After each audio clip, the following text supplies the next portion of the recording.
It's Chelsea, It's Nina, and you're in the Critics' Kingdom. Hello, everyone, and welcome back to your favorite review of the week with Chelsea and Nina. Yes. Welcome back to the Critics' Kingdom podcast. We have a fun one for you guys this week. Yeah, definitely for I guess many reasons, nostalgic one. Probably one of the first Disney Channel original movies most people watched. Came out in 2000, The Phantom of the Megaplex. Yes, and I remember you saying, that you were a big fan of this one. I remember actually really enjoying this one too. Yeah, it definitely lived in that space of one of the ones I would watch whenever I saw it on. Mhm. But even that said, in rewatching it, I didn't remember much of it, which is Yeah. strange. Like I knew that I really liked it as a kid, but I just didn't retain anything that happened in the film. So it was a fun rewatch in that regard for sure. I love when that happens. Yeah. We were just like, I remember liking this, but I don't know why. And Exactly. You're like, also, huh. and if you're wondering why we didn't review this for Halloween, this actually has zero to do with Halloween, as you will Yeah. find out when we start this recap. It's very, very real. So I guess with that, Chelsea, would you like to get into it? Yes. So this movie starts out by our narrator, Pete Riley, who is a 17-year-old assistant manager at his town's 26 screen Megaplex. And the thing with the Megaplex is it's allegedly haunted because it started in 1925, like during the old school era of entertainment and when theaters were just being built all around the US, and probably just all around the world, honestly. So it's very old. All that to say that, and that's kind of one of the rumors or the local myths about it is that like it burned down a few years after it was opened, and allegedly a bunch of people passed away in the fire and everything that happened, and it's constantly now haunted by one of the former patrons that was there that night and was killed, and they call that person the Phantom of the Megaplex. And he walks us through all of the people that he works with. So from, the other people that are doing the popcorn, the people that are sweeping up we meet his senior manager, Sean McGibbons, who is like the super anal, retentive guy that you can clearly see Peter is like really trying to like be one day. Like that's kind of his ideal person, and his goal. And we find out that they actually were chosen by the owner of their theater chain, Wolfgang Niedermeyer, to host this Hollywood premiere for this new film that's coming out called Midnight Mayhem. And it's that evening, and Sean, the senior manager, is of course like in a tizzy because everything has to be perfect. Mr. Niedermeyer keeps calling that man every 5 minutes on his cell phone, just asking like, "So did you do this? Did you do this?" constantly. And what we don't know is that Sean is also up for a promotion to be the like general manager. And he finds out on one of these phone calls that Mr. Niedermeyer has chosen his son-in-law instead. And Sean seems really sad by this information, but he's like, but we must press on. And so he gets everybody like in tip top shape. He's like, we have to be ready for tonight for this premiere. It's going to be at midnight. Like, it's going to be this huge thing. This is the biggest thing we've ever hosted. And about halfway through the day, Peter gets to go home for his, midday or lunch break or whatever it is. And it's summertime, so his little brother and little sister and Brian are both at home. And we find out that basically the whole family, they're all like cinema people. Like they all love movies. That's all they do, basically. Seems like they just take advantage of Pete's job, which I don't blame them at all. So his little brother and sister, especially, they just go and see everything, and they constantly quote movies whenever they're describing something. And they're like, we want to go see a movie tonight, but before the premiere. And the sister wants to go see this like horror film, and little brother wants to go see something called Farmer Brown, which God help you. And the sister basically devises a plan where she will drop off little brother in the theater and then run into the horror film and basically check on him periodically throughout the showing, but like not actually watch Father Brown or Farmer Brown. Um, And of course, the mother doesn't know this because she didn't want her to see the horror film. But that's like Karen's whole plan. And we meet the mother and find out that their dad actually passed away, and her dad was apparently the big movie person in the family, and he's the one that got all of the kids into it. And now she's dating a man named George, who they all really like, but they're like, he needs to propose to you like stat. Like, what are you doing? And they really like him, so they give her, a little bit of crap for it, but it's fine. But Pete is just very excited because he's like, this is gonna be his way, hopefully, of showing like the upper management that he's like good enough to keep on going. Keep in mind he's in school too in this. So all right. But yeah, so that night he takes his little siblings to the movies, and they're just like planning on, doing their plan, which is the sisters leaving the little brother in the movies for the rest of the night. But as soon as Pete gets back, Sean pulls him aside and is like, "Oh my God, basically everybody has called in sick tonight, and they all know what tonight is. So we're going to be short-staffed, and we have to do this huge premiere." Like, he's stressed because he's like, "I don't know how we're going to do this." And Sean, he's like, and he tells Pete he's going to have to rely on him even more because of that.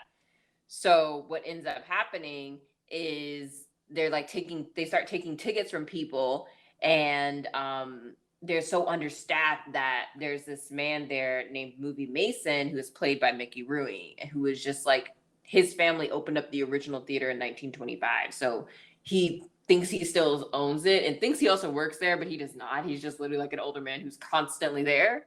And he's like, "I'll be a ticket taker. Like, I'll help you guys out." And then Sean is like, "You don't work for me though. So, and I'm not paying you." And he's like, "No, like, this is for the movie industry. Like, this is for entertainment. Like, this is above me." So then Sean's like, "All right, well, that sounds good to me." And they start doing it, but quickly they realize that Movie Mason won't let people into movies that he thinks are bad, which causes this huge holdup, which is a fire hazard because he basically has a bunch of people on the stairs and nobody is coming up because he's telling everybody his thoughts of every movie they're going to go see based on their ticket stub. So Sean basically puts the kibosh on that very quickly and is like, "Yo, dude, you can't do this. Like, this is an insurance hazard. Like, you got to go. I'm sorry, I have to kick you out of the theater. And if you come back in, I'm calling the police." So Movie Mason is obviously like very upset. And then Karen and Brian also see this and they're upset for him because they're just like, "Yo, you can't be rude to this guy. Like, that's not right." But Sean's like, "I got to do what I got to do." And then Pete's like, "I'm just in the middle. So it is what it is."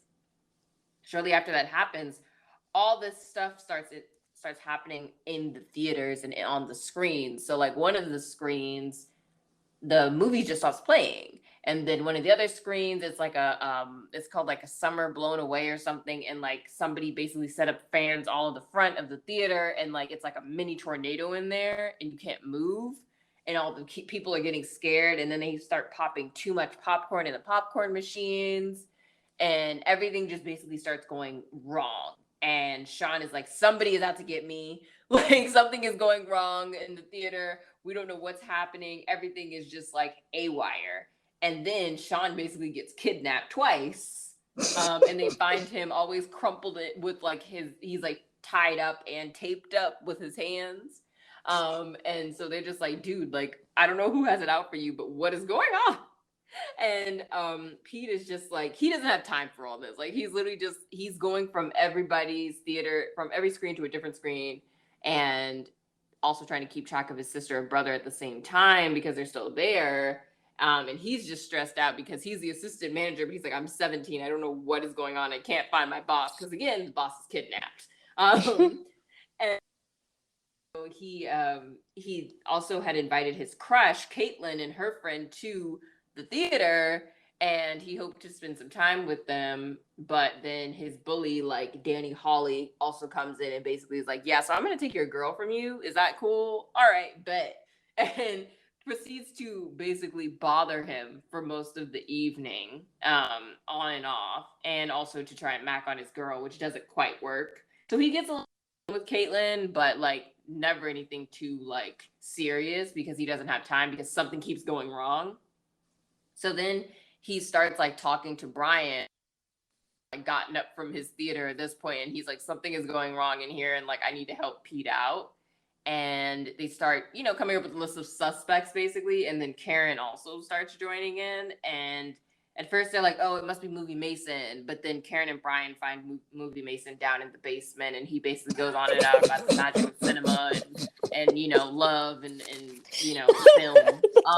And, and they're just like, yeah, no, nah, dude, you couldn't do this because A, you're super old, but then B, like, you actually have way too much integrity for movies for all this. So they're like, all right, ixnay on him.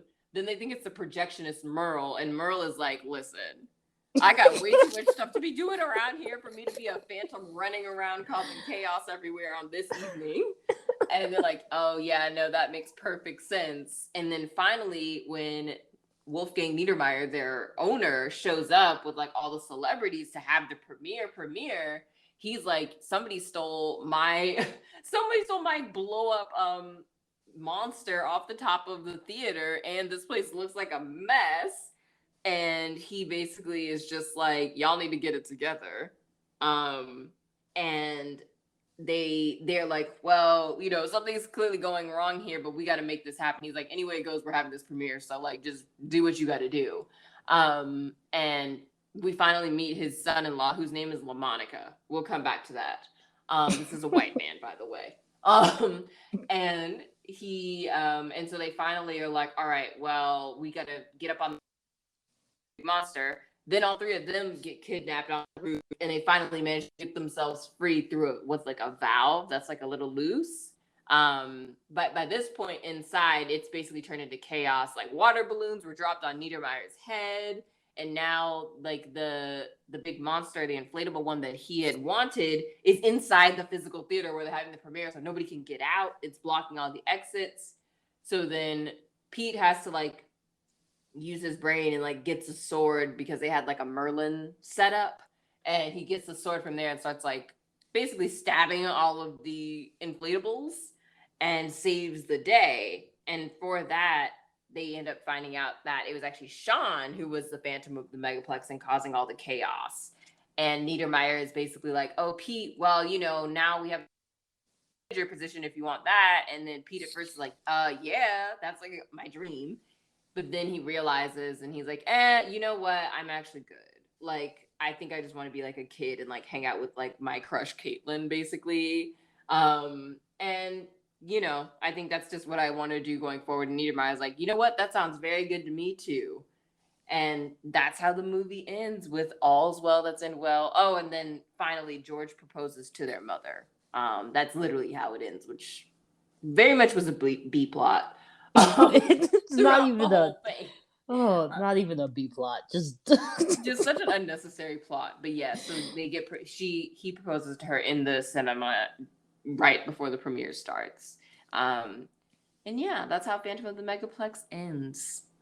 And we will be right back with the review.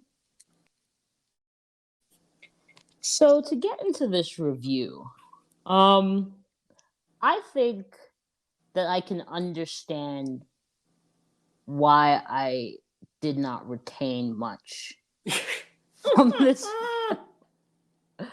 I think I get how that happened, like how I enjoyed it, because it is full of like, all children love hijinks. Well, maybe not all children. There are some who are very like neat and tidy, but the vast majority of children that I know and like that I myself remember being and remember knowing at that age enjoy a good hijink, regardless of whether or not they're willing to be the ones who do it. So it's one of those films where like the first thing that happens is like his little brother is like kind of breaks the candy machine, and then Donnie really breaks the candy machine, and it's like there's just like colorful like gumballs all over the place on the floor, and people are slipping and falling and all of that. It's like that's deeply entertaining to a child. You know what I mean? Yeah. And like when the popcorn is overflowing, and even at the end, like these, because I laughed out loud as we were watching it many times. Chelsea can attest to that. Like when that big ass T-Rex, this bright green Barney colored T-Rex. It's not like Barney was purple, I know that, but like just the brightness of it. Like when this bright green T-Rex falls onto this like theater full of people who are then tracked by another like inflatable gorilla. That shit's hilarious. It's so funny. So I completely understand why I enjoyed it as a kid, but I don't know if outside of that, like cinematically, there's any. I mean, but we're also used to that. We've watched so many at this point. Yeah, that's probably like honestly 70% of them.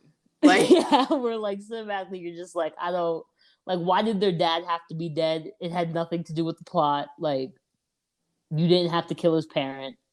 Um, I don't understand how Pete walks away from this thinking that he has to be a kid more often, because actually the whole reason he was able to like save the day was because of all of the ways that he hasn't been a kid, and the fact that he spends so much damn time at that theater like doing his assistant manager job, so he knows things like there's a faulty valve. Also, I have an issue with that I brought up to Chelsea, but I just want to bring it up top here. When they are on that roof, the Phantom throws like a big ass like cloak over them and binds them with rope. So these are three children physically bound together who cannot see on this roof.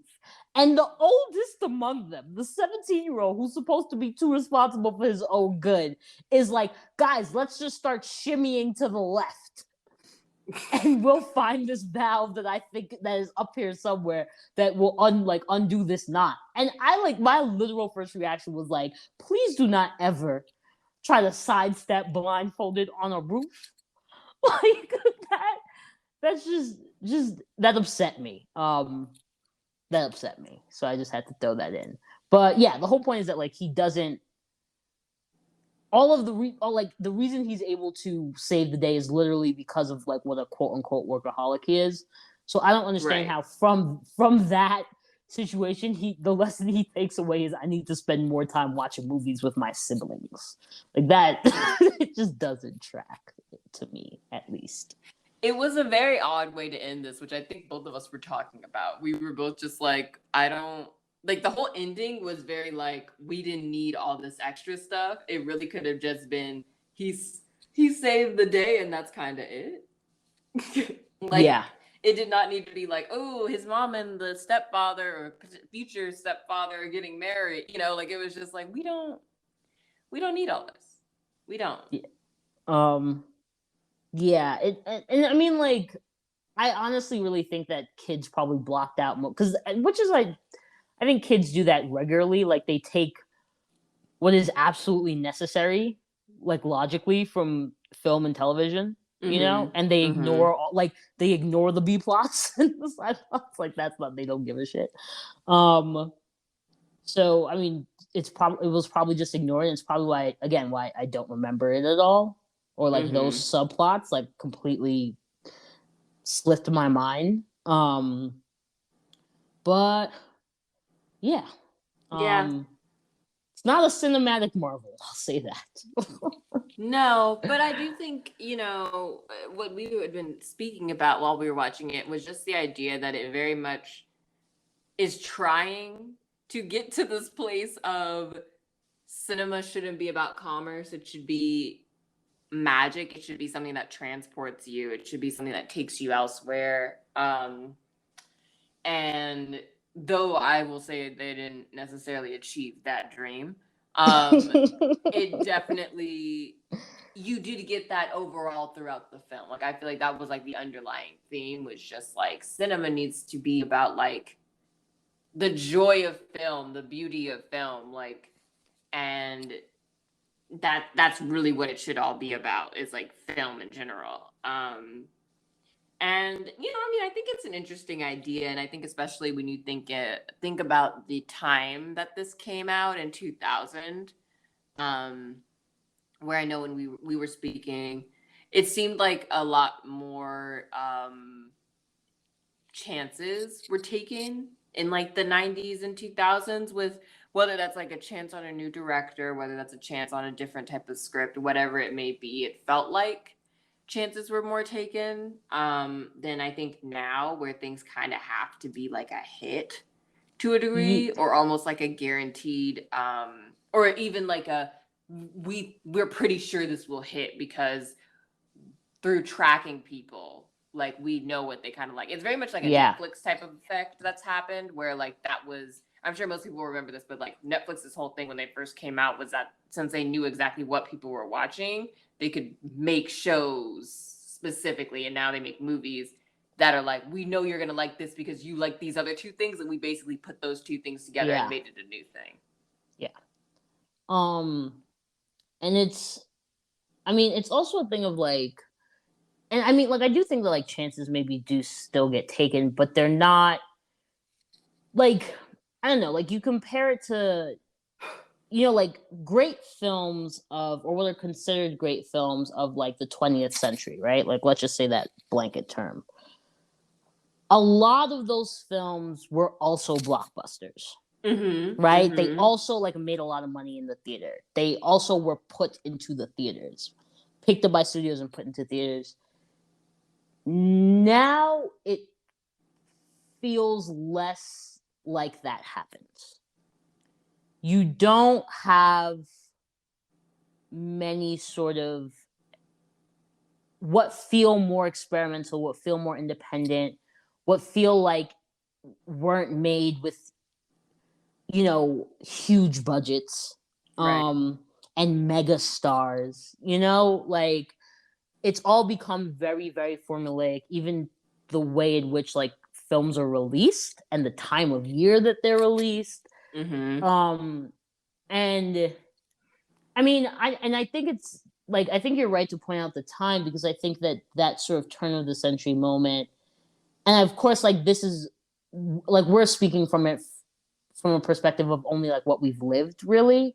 Like, we like I have a basic sense of how the industry is like grown and changed, but you know Titanic, which people still consider a really good film, also, and like won Oscars, also like made a lot of money, Right. and was released like as a blockbuster. But yeah, it's like around the turn of the century, we started doing this, like we're moving farther and farther into a place where I think the sort of deep like corporation driven industry side of film was just like becoming more apparent, or just not being shied away from anymore, if that makes sense, like in the public gaze or the public relationship to the cinema. Like I think that it's always been an industry, and a very lucrative industry, and an industry with a lot of stuff going on in it. But I feel like that was always sort of kept. There was an interest in keeping that actually behind the scenes, and allowing like the magic of the movie to sort of transcend all of that, right?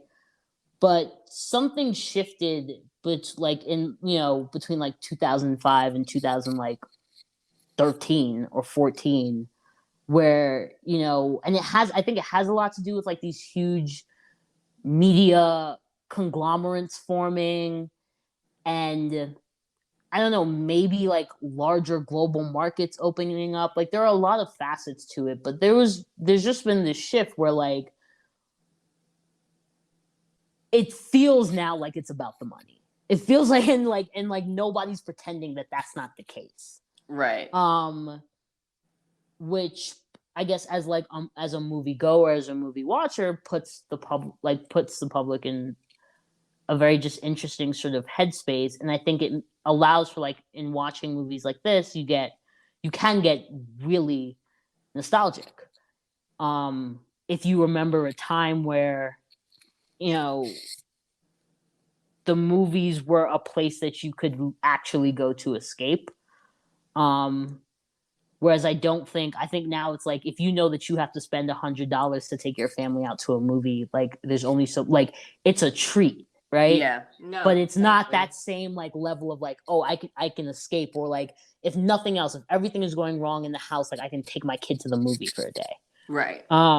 Like not necessarily, because that might be part of the problem too. Like maybe you can't spend $45 to take your kid to the movie that day.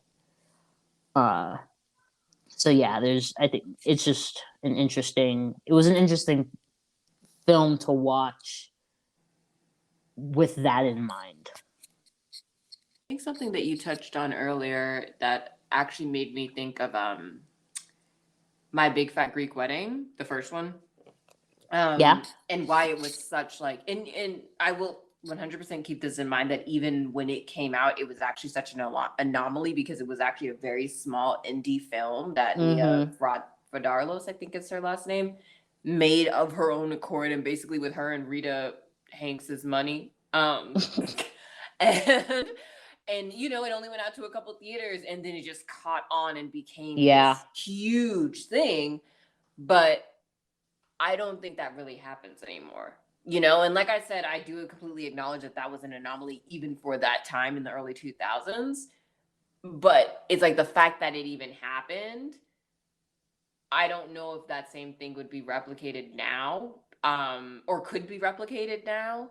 And it's just interesting because it's like, what type of stuff are you getting when a lot of it is way more money based and people are very much aware of that. Yeah. And that's also not to say that there aren't people still out here like grinding and making like passionate movies from like their heart. Because there definitely are. That very Or much that still a- exists. But Or that those like big blockbuster, big budget movies can't also be that, because they exactly. can. But there definitely is like a formulaic intent, it feels like, with a lot more things than not. Yeah, no, it definitely feels like people. I mean, even when you think about how we do a lot of remakes now, like a lot of the things that are, you know, greenlit these days tend to be like remakes from the 90s, from the Yeah. 80s, you know, like from the early 2000s. And it's a very interesting thing because it's like, okay, like if you were giving me a completely different spin on this, sure, I'd probably be open to it. But it's like it's getting to the point where it's like, well, God, are we just gonna remake everything? Like, why? And then people don't watch it. And it's like because the people that did watch it originally aren't in the group that would watch it now, and then the younger generation doesn't care about it. So it's like Or just like the original. Like it's like I would never want them to try to remake Dazed and Confused. oh God, Like, girl, that don't do might that. come. I would not be surprised. I really hope they don't. It's like don't do like it's fine as it is. There are problems for sure, but like those problems are also then like something that you can think about the time that like it's just leave it alone. Yeah, but I feel like there's definitely but I think a lot of what's spurring that is that people know that what they're remaking was a hit. So then they're trying to replicate the success. Like it's very much like that's what it's coming from. Because even like they're doing a remake of like She's All That, and I think it's called He's All That with one of the stars. She's from TikTok. She's a social media star, Addison Rae. And they like just basically gender flipped it. And it's like, I mean, okay, sure. I don't know if Gen Z might love it. I truly don't know. It might be a good movie. It has not come out yet, so I could not tell you. But it is just kind of like, okay, but like, could we not have just made another rom-com? Because I know people are submitting new rom-coms. Yeah. There's so many things like life is interesting now. So like somebody has definitely submitted you a 2021 romantic comedy and y'all are just like, no, we're gonna remake Clueless for 2021 and like, just put more black people in it. And that's like I don't know if I shade need that. because I do think there are people that like that's like their whole thing is they really want to remake a certain movie that meant a lot to them as teenagers or when they were kids. Like I 100% understand that, but it is definitely like I think I just wish that people that entertainment at least seemed to take more chances like it used to. I think that'd just be nice to just, you know, add some like up and coming people into the roster, take some chances on a different type of script or something that's very now and hasn't been done before. So yeah, I feel like that's like my biggest gripe at the moment or something I think could be improved. Yeah, and I mean, I guess there's I think I mentioned this as we were watching it, but like there's this. I think that there's also a level to which it comes from this idea that like it's something that I remember sort of hearing growing up, and I'm still hearing now, and it's almost one of those things of like like, is it just, in the same way of like, oh, like I'm nostalgic for this era, where it's like, no, you're actually not. And like everybody just shush. But like this whole refrain about, how the film industry is dying. Um, Everyone older in the film industry, or not everyone, but like, a lot of people older in the film industry, a lot of seasoned directors and things like that. It seems like they have this refrain about how the film industry is dying. And and I wonder if it's like I actually am not sure how true it is. What I will say about the film industry, that I have come to like respect the tenacity of, is the fact that, unlike many other businesses or many other large scale industries, film literally operates in the red. Like, and it's not like an imaginary red, um, where, like you're playing with things that aren't like, like with stocks, it's like these things aren't technically real. Like, if we wanted to like say screw it, like none of it would matter anymore.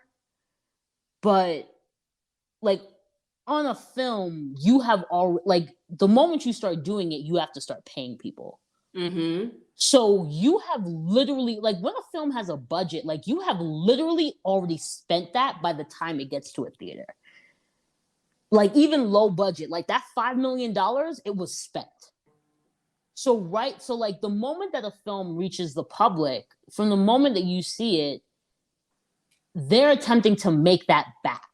And they have to Mm-hmm. make all of that back before a profit is even turned. And like that's like a very like risque, like deeply, arguably insane way to do business. So there's like a level to which like I really respect that tenacity, and it sort of makes sense with like the personalities that like the entertainment industry attracts. Like this idea of like, and like how film itself was formed, like this idea of like, I'm gonna do something a little wild. Like I just want to do something Mm-hmm. a little wild. Um, but what's weird is that I think like, weirdly enough, like that spirit, which led to this industry becoming what it was, like is like has now, like, because of the way that it then operates, like has now put this level of fear, where like for various reasons the budgets of films are getting bigger and bigger. You have to pay people more money, you have to pay for much more high-tech equipment, um and you don't necessarily feel comfortable taking a chance on, oh, all right, like let's maybe do some crappy special effects, or some not as incredible special effects, because like I know I talk about the CGI being horrible when I'm watching something in the theater. Everybody else does too. And you're less likely to recommend it to somebody, or you're less likely to click on it a second time or anything like that. And all of that has to be like considered, and therefore that's probably why like people are generally, and I think like it's true of just the world, like the times we live in, people are less willing to take chances right now.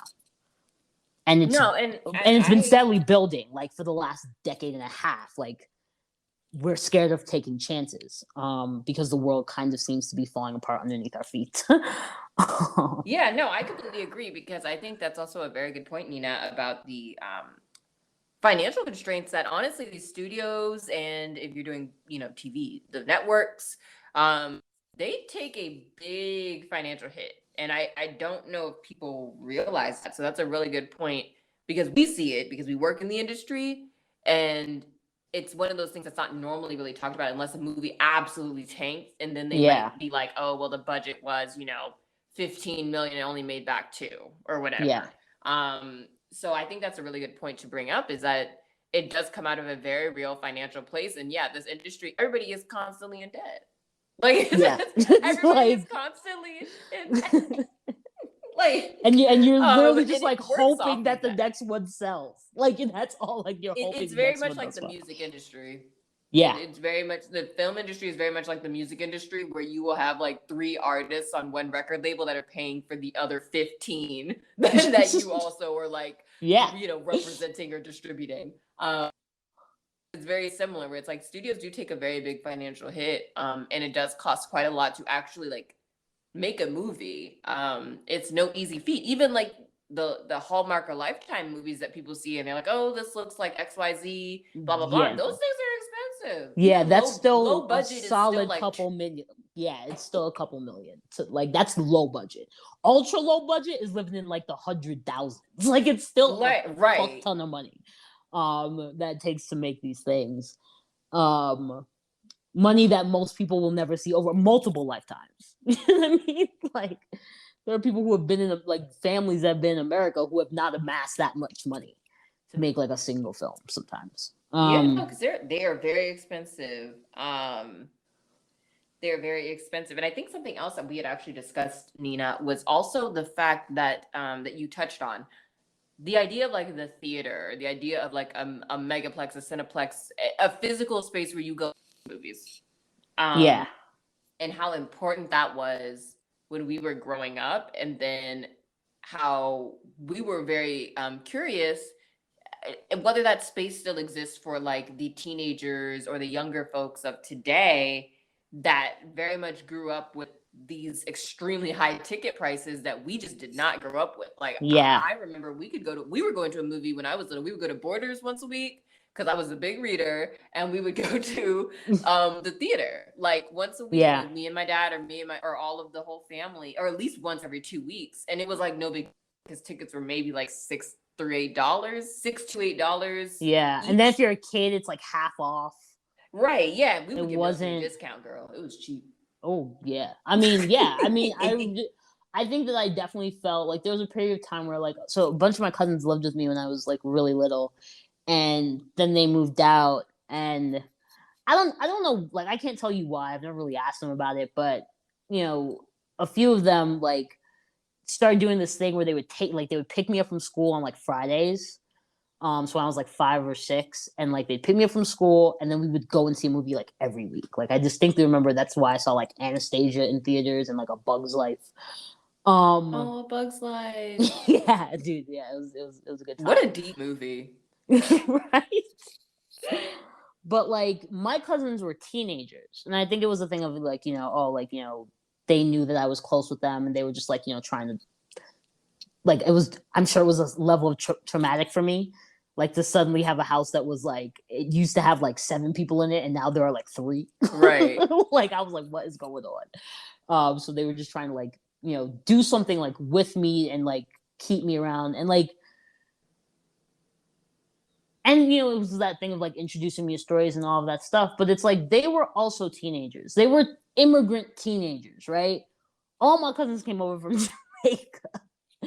Very few of them were born here. None of the older ones who were taking me anywhere were born here. Like they didn't have money. That wasn't like a thing. They didn't have money to blow. They had money to spend on nothing, right? And I was nobody's child, but my mother's. Like they didn't have to do that with me. But it's like how inexpensive that activity must have been for them to be like, yo, we gonna take me into the movies every week.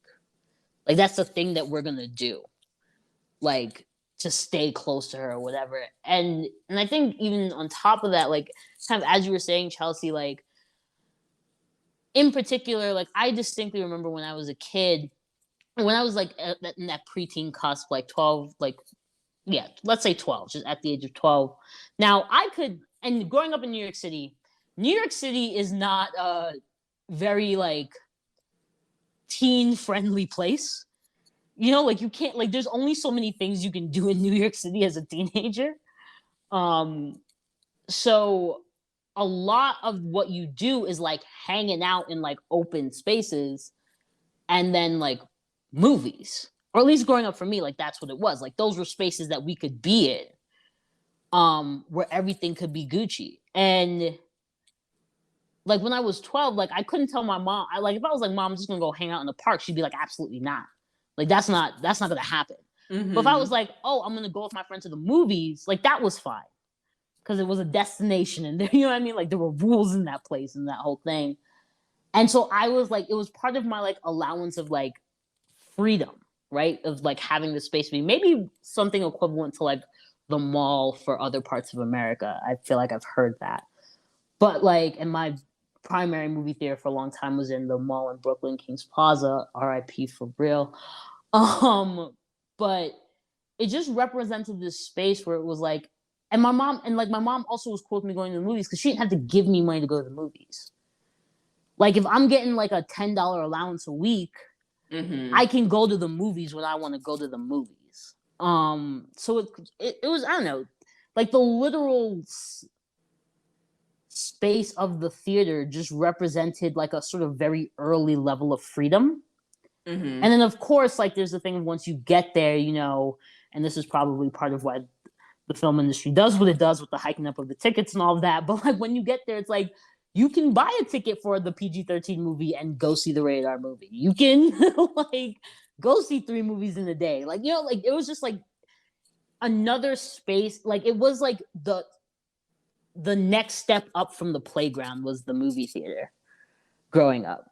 Yeah. At least for me. And I don't know, that's probably why it's a huge part of like why I'm willing to like work in this industry and like why I still love movies the way I do. And I just wonder like that is like sort of the one thing that like that's a nostalgia that I can like very much understand and just wonder about like if kids are going to have the same relationships to film and to wonder if kids still have that same relationship or a similar relationship to not just the theater as a physical space, but you know, film. Like, are they like, is film still considered a form of escape? When you know, even at home when you're renting something, it's going to cost you $30 to rent it, and I understand economically why they do that. Because if you as a family of 4 were going to go to the theaters during COVID, like if COVID weren't happening, you would have paid more than that probably. Oh yeah. So they're trying to make that buck back because they already spent it. So I get it, but it's still that thing of, you know, when things become economic burdens, a lot of what can make them, you know, like just, you know, spaces of escape, like a lot of that disappears with that.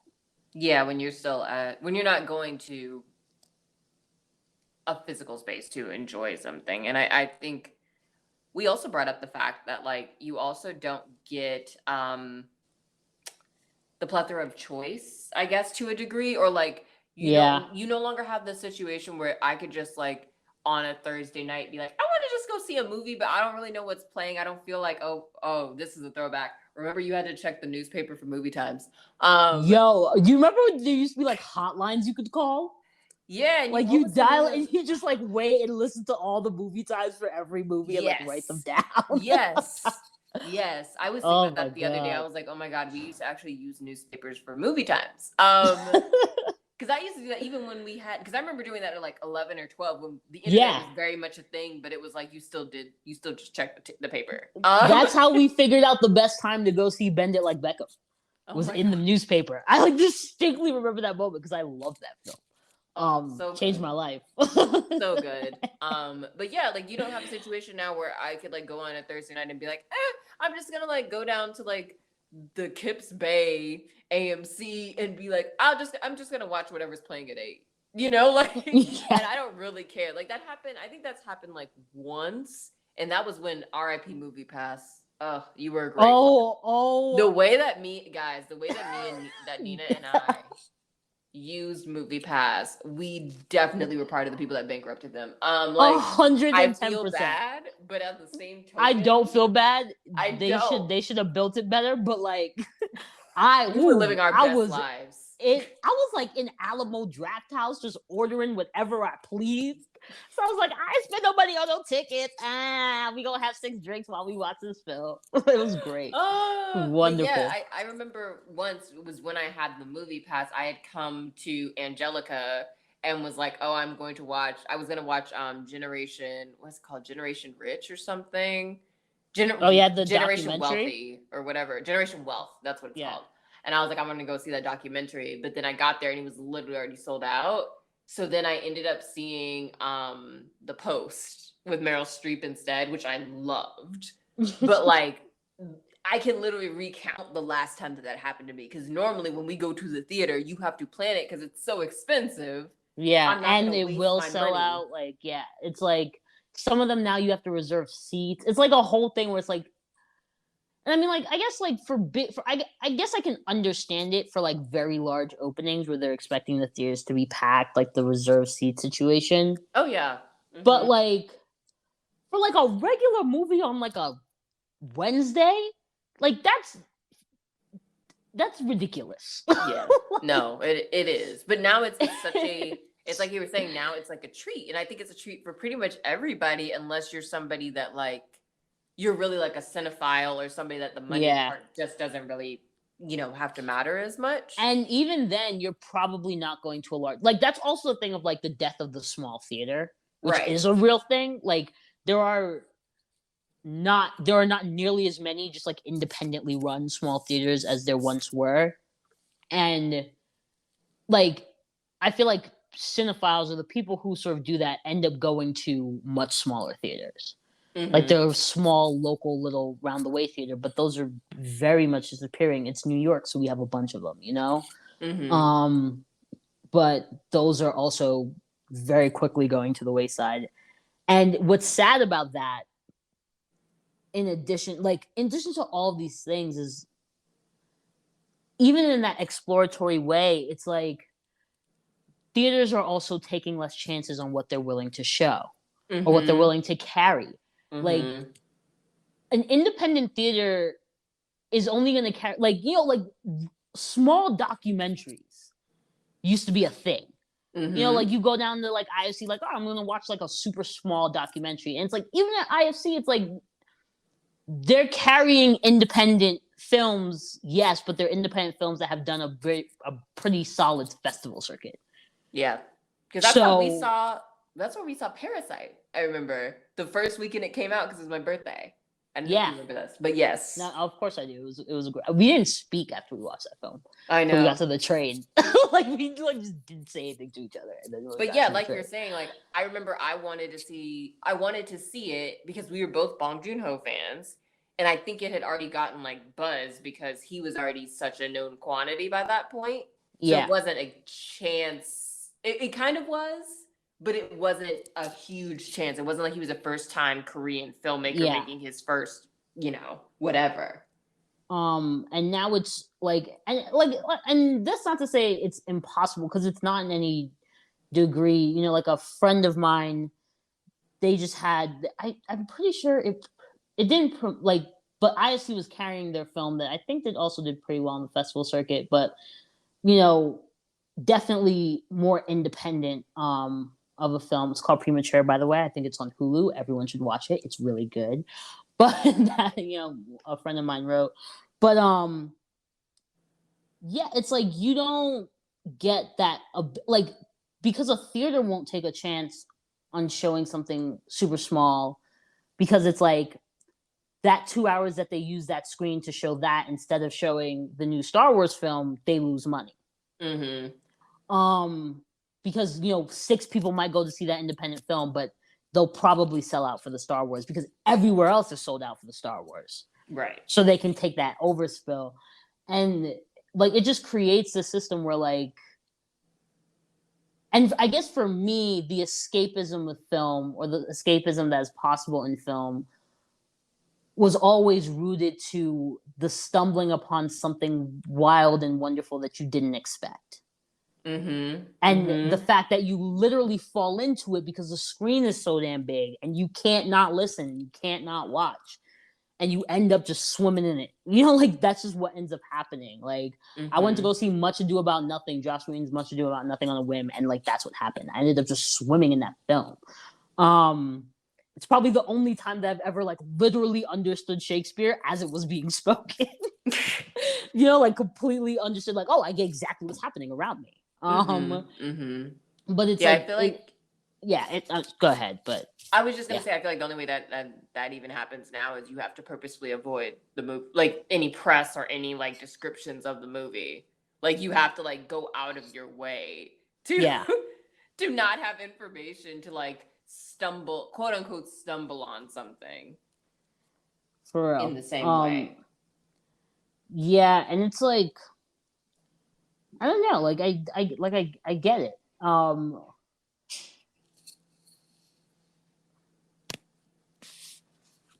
Yeah, it's I- Go ahead. no, I was just gonna say it's a very interesting it's a very interesting space that I think all of this is living in, and especially with COVID, like you were saying, all these theaters are now shutting down, and there was such a when all of this initially hit, and a lot of even the big chains were just like, listen, like how can we survive? Because people can't come and watch movies anymore. And unless it was like the drive-in is now having like a renaissance, but that's only if you live somewhere where you A, have a car, and B, can drive in Yeah. to some place, you have the space to do it. So yeah, it's been a very interesting seeing how all of that has even evolved over the past like year and a half, because even honestly, even before pre-COVID though, people were like theaters are dying is like a Yeah. concept. Um, and I do wonder, like, is it like would people go more often if they were cheaper? Like, and I'm sure that they've already done these numbers and they just worked out to be like, no, like we have to charge $17 for a ticket, To but make them, yeah, yeah. to make ends meet. But like, I don't know. There's something about that. Like, it is sad. It's a sad reality. Mm-hmm. Like it's a sad reality that I can like go to Subway and get a sandwich for like less money than it costs for me to like go see a movie.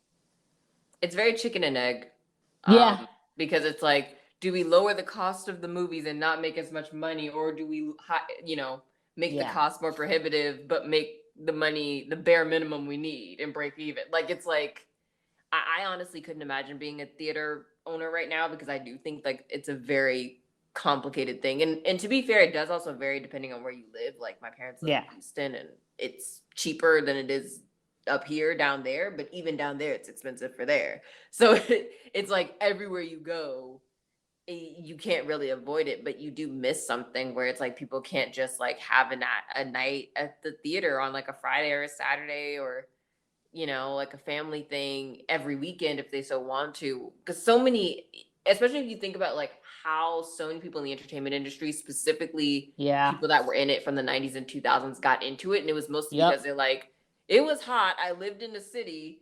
The only place that was air conditioned was the theater. Yep. I was there every single freaking summer. And that's how I fell in love with movies. And Yep. it's like, but now you have a generation where, they can stream a lot. So that's definitely a different side of access than we did not have when we were their age. Yeah. But they're not having the experience, I think, that goes along with it. Yeah. And I mean, what's interesting about that is I feel like it ends up giving them a lot more of an encyclopedic knowledge of film, which I think is kind Mm-hmm. of cool. You know what I mean? Like, Mm-hmm. I'm having Mm-hmm. 20-year-olds telling me about like, oh, like I just watched 2001: A Space Odyssey. It's still incredible. Well, you know what I mean? They're Yeah. just like, oh, I saw that on the thing, so I just did it. As opposed to like I had to wait for Turner Classic Movies to like program it for me to Oh my watch it. God. You know what I mean? It's like I had to wait. I had to rely on Search someone on else. guide for when it's Exactly. showing next. Exactly. To choose to show those films in order for me to watch them. It's like, I don't know, like you can just go and watch them yourself. If you decide that you want to know more about Stanley Kubrick, you can just go and watch Stanley Kubrick films. Right. And you can rent them, and the renting isn't that expensive. But yeah, it's just I mean, it is very different, but it's just that thing of like, can you escape into I mean, I guess that's the question. I think that the answer is yes, it's just a different form of escape, but it is still a question of like, can you escape into the film if you never or like into the world of movies if you never leave your house to get there? Right. Like can you like does that escape happen to the same degree? And what might come out of like creators who only escaped that far? Right. Like I said, I think that it is possible. It's just a different form of escape, and it's going to lead to like new content that's like super interesting. That's a lot more mixed in media, a lot more mixed in narrative, a lot more international. Like I think that there's a lot of good to come from it, Yeah. 110%. Yeah. But yeah, like there is like I don't think my kid's gonna be able to on the allowance I'm gonna give them because it doesn't matter how much money I make. Like that kid is not getting anything crazy every week. Like I don't know if my kid's gonna be able to at 12, like be like, oh, like mom, I'm just gonna go see a movie. Right. Like, I got the coin to do that. Like, I'm gonna just go see a movie because I can. Or like after school one day, I'm gonna go see a movie today. Which is, I don't know. There's a lament to be had for that. But I And it also was don't know fun if they watching a even. film where I saw that. But yeah, they might also not give a fuck about that. Yeah, that's the thing. I'm like, I don't even know if that's the question that they ask, which is also interesting. Yeah, for Yeah, sure. it's very like, I don't know. I'd honestly be very interested to hear somebody that's on the younger or the like teen years of teens, early 20s years of Gen Z. Let us know. Because obviously removing if you're a cinephile, because obviously if you're just a child that really just enjoys cinema, I think you'll go to the theater any way, shape, or form. But most children are not that, so it's like, I don't know. Yeah, I think it's an interesting question. It's like, would they even ask, or would they just be like, I'm just gonna go watch Netflix? Yeah. In the next room like for free. exactly like yeah, my friends are over. We about to go put the TV on. Right. Just so you know. Can you buy us some like popcorn from the bodega? Yeah, maybe it'll be like a thing where it's like, how I asked my mom for cable for my 7th birthday and I got it. It's very exciting. Like maybe it's a thing where the kids will just be like, can you just invest in a bigger TV? Can we just do that? Like, we never have to go to the movies again. Just invest in a larger television and a very easy like surround sound system. Right. Never have to go. So I think with all that, Nina, for Phantom of the Megaplex, would you recommend? Would you show it to the kids? Here's like, I don't think that they'll stumble upon it. No, I can't. Like, I just don't know how that would happen. Like in 10 years, like no, that's not gonna happen. Like, Disney's gonna make too many things. There's literally gonna be too much of like Marvel in existence for that to happen. And I don't like, as much as I enjoyed it when I was little, and I know I really enjoyed it when I was little, I think that like there are other movies with better hijinks and a more sort of solid through line. And it's not, I literally don't know if I will remember it to choose to show to my kids. I guess that's the place that I live in, where it's like, I don't really have anything against it. If they did manage to somehow stumble upon it, like, I might even watch it with them, just for the kick of it. Even just to show them like that, yeah, that's what a movie theater looked like. Or like that, like, you know what I mean? Like, all, like, maybe to do all that, like, oh yeah, there used to be Good and Plenty at the movie theater. Like, who knows? But I don't think that they would find it on their own. I don't think I care enough about it for it to literally stay in my head for me to remember to choose to show it to them when they're 7. So that's the place I'm in. But that being said, like, if it is one that you love, like, rewatch it. Like, it's a good time. It reminds you of a time that is pleasant to reminisce on. Not something that we need to bring back, not something that we need to repeat, but can be pleasant to reminisce on. For the good that it might have brought into your specific life. And if you want to show it to your kids, please do. Like, but I don't think it hit home enough for me. What about you, Chelsea? I would definitely agree with that. I think it's like, if they, again, like you said, the chances of them actually stumbling upon it are very low. But if they did stumble upon it, it'd be like, okay, sure. I do feel like there's better for the love of films. Yeah. For sure. But it's cute. I would definitely say if you liked it when you were a kid, like, you'd probably enjoy a good rewatch of it. Hijinks are ensuing. It's still fun. But yeah, I feel like it would definitely be one of those ones that, like, I'd probably be like on my list of like DCOMs. It definitely wouldn't be on there, if I'm being honest. Yeah, that's entirely fair. And I guess with that, we will catch you guys next week. Bye. Thanks for listening to this week's episode of The Critics Kingdom. Don't forget to follow us on Spotify and SoundCloud so you can stay up to date, as well as interacting and letting us know what you guys think on social media.